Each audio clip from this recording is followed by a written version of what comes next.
के जहान सप्तमी के मिहिले आ जइहा लौला के ओढ़निया ओढ़ के जहान बलुआ के मेहला में आ जइहा कहत बानी साचे हम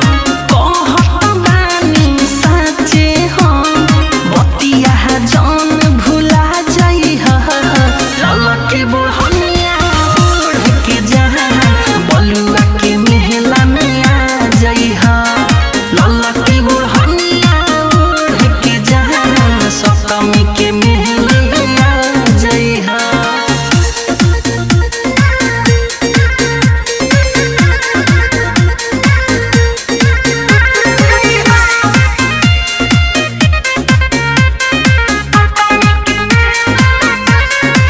भौजी से चुपे आइहा